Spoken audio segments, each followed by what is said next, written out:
The Bible is one of the most influential and widely read books in human history. But did you know that not all the writings originally considered sacred made it into the final version of the Bible we know today? Over centuries, decisions were made, sometimes political, sometimes theological, that shaped the Bible as we know it. And among these decisions, some texts were excluded, sealed away, or labeled as apocryphal. What secrets do these writings hold, and why were they left out?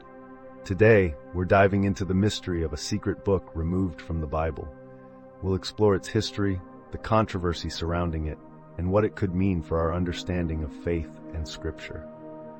Stay with us to the end, because the story behind this text may just change the way you see the Bible forever. Don't forget to like this video, subscribe to the channel, and let us know in the comments.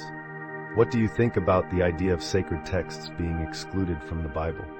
Imagine this. It's the early centuries of Christianity. The faith is spreading rapidly, but with that growth comes a challenge. How do you unify a message when dozens, even hundreds of writings claim to hold divine truth? Letters, gospels, prophecies, some align perfectly with the teachings of Jesus, while others introduce ideas that seem strange or even contradictory. This was the situation facing the early church leaders.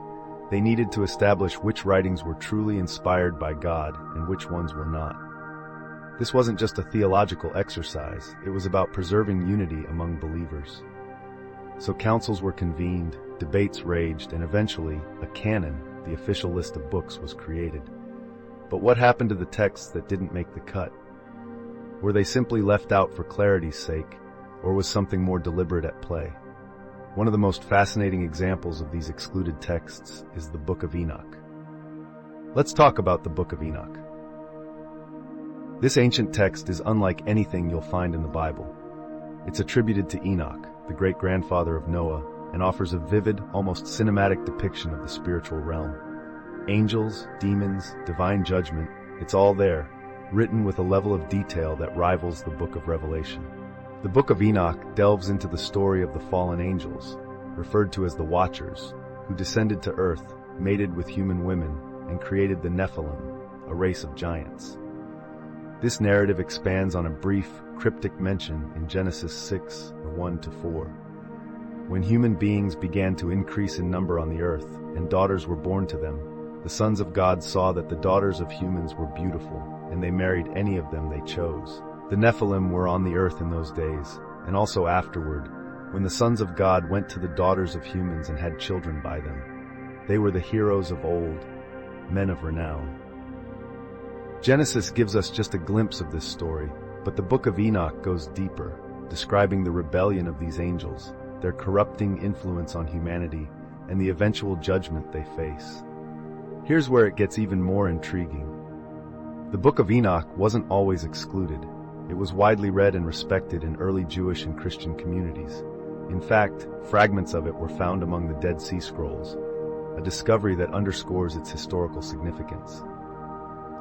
Early church fathers like Tertullian even considered it valuable, and it's quoted directly in the New Testament in the book of Jude.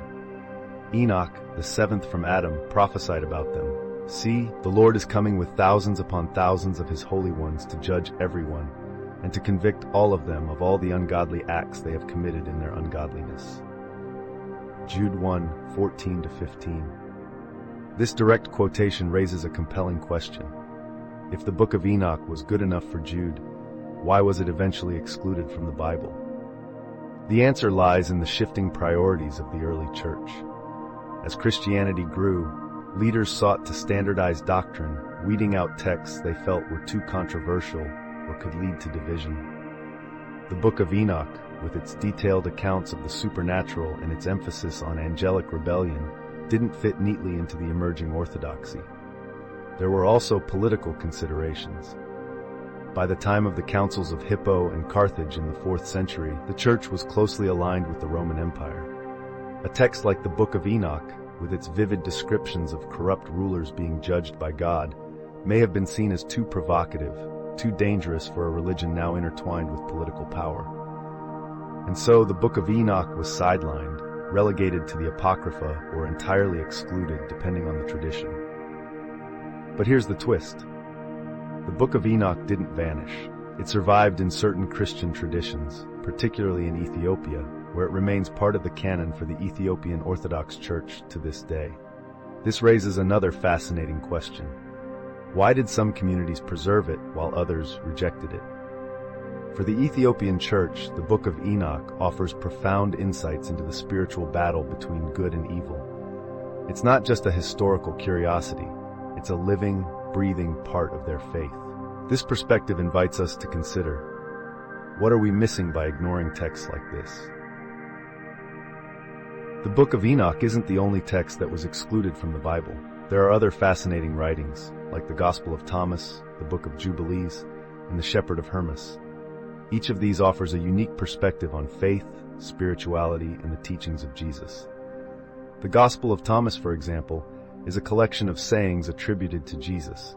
It's less a narrative and more a spiritual guide, emphasizing self-discovery and inner wisdom. While it's not part of the canon, it challenges us to think about the diversity of early Christian thought and the richness of the traditions that shaped our faith. Let's return to the Book of Enoch. Beyond its captivating narrative, it holds a mirror to our modern world. Its themes of corruption, moral decay, and divine judgment feel eerily relevant today. The fallen angels, rebellion, their misuse of knowledge, and the consequences of their actions serve as a cautionary tale for humanity's own misuse of power and technology. Could it be that the Book of Enoch has lessons for us today, not as a replacement for the Bible, but as a companion that deepens our understanding of its message? Now let's talk about why this matters. The decisions made centuries ago about which books to include in the Bible weren't made lightly, but they were made by humans, fallible, political, and often responding to the pressures of their time. Recognizing this doesn't diminish the Bible's authority. Instead, it invites us to explore the broader context of our faith. What do we gain when we approach texts like the Book of Enoch with curiosity instead of suspicion? Could they enhance our understanding of Scripture, offering new insights into the mysteries of God and the complexities of the spiritual realm? At its core, the story of the Book of Enoch is a reminder that faith is dynamic, not static. It's a journey of discovery, one that invites us to wrestle with questions, explore new perspectives, and deepen our relationship with God. So, what do you think? Should books like the Book of Enoch have been included in the Bible? Do they hold value for modern believers, or are they better left as historical curiosities? Let us know in the comments below. If this video intrigued you, don't forget to like and subscribe for more explorations into the mysteries of Scripture, faith, and history. And if you want to dive deeper, consider reading the Book of Enoch for yourself.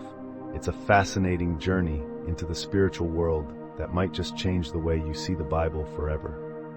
Until next time, stay curious, stay thoughtful, and keep seeking the truth.